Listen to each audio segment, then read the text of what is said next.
எல்லா ப்ராடக்ட்க்கும் ஒரு பிரைஸ் இருக்கு. ஆனா அந்த பிரைஸை எப்படி டிசைட் பண்றாங்கன்னு உங்களுக்கு தெரியுமா? சும்மா கெஸ்ல ஃபிக்ஸ் பண்றாங்களா? கண்டிப்பா இல்ல. காஸ்ட் ஷீட் தான் அதோட ஆன்சர். காஸ்ட் ஷீட்னா என்னன்னு எக்ஸாம்பிளோட டீடைலா இந்த வீடியோல புரிஞ்சுக்கலாம் வாங்க. காஸ்ட் ஷீட்னா என்ன? ஒரு ப்ராடக்ட் மேனுஃபேக்சர் பண்ண ஸ்டெப் பை ஸ்டெப்பா எவ்வளோ செலவாகுதுன்னு கிளியரா காட்ட யூஸ் பண்ற ஸ்டேட்மெண்ட். இது அக்கவுண்ட் ஸ்டூடெண்ட்ஸ்க்கு மட்டும் இல்லை, business owners, job interview, CA, CMA, CS exams எல்லாத்துக்கும் ரொம்ப முக்கியம். ஃபார் எக்ஸாம்பிள், ஒரு கம்பெனி ஸ்டடி டேபிள் ப்ரொடியூஸ் பண்ணுதுன்னு வச்சுப்போம். Step 1 direct material. ப்ராடக்டை ரெடி பண்ண டைரக்டாக யூஸ் பண்ணுற items. For example would, screws, polish, இது எல்லாமே. டோட்டல் மெட்டீரியல் காஸ்ட் 4000 வருது. இதுதான் direct material. Step 2 direct labour. இது டேபிள டைரக்டா செய்யற ஒர்க்கர்ஸ்க்கு கொடுக்குற சேலரி.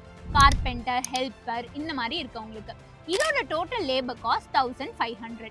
இதுதான் டைரக்ட் லேபர். இப்போ ரெண்டும் சேர்ந்து பிரைமரி காஸ்ட், அதாவது direct material plus direct labour 4000 plus 1500, அப்போ 5500. Step 3 overheads. ப்ராடக்ட் டைரக்டா இல்ல இன்டைரக்டா ஆகிற செலவுகள். வித்தவுட் திஸ் ப்ரொடக்ஷன் நடக்காது. For example factory rent, EB bill, machine maintenance, இது எல்லாமே.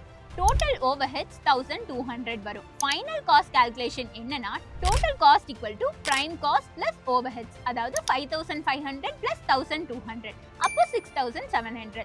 ஸோ காஸ்ட் ஷீட் நமக்கு என்ன சொல்லுதுன்னா, ஒரு ஸ்டடி டேபிள் பண்ண கம்பெனிக்கு 6700 செலவாகுது. இப்போ கம்பெனி தான் ப்ராஃபிட் எவ்வளோ, செல்லிங் ப்ரைஸ் எவ்வளோன்னு டிசைட் பண்ணும். எக்ஸாம்பிள் 6700 பிளஸ் 1300 ப்ராஃபிட், அதாவது செல்லிங் ப்ரைஸ் 8000. என்னங்க, இந்த வீடியோல காஸ்ட் ஷீட்னா என்னன்னு ஈஸியா புரிஞ்சுக்கிட்டீங்களா?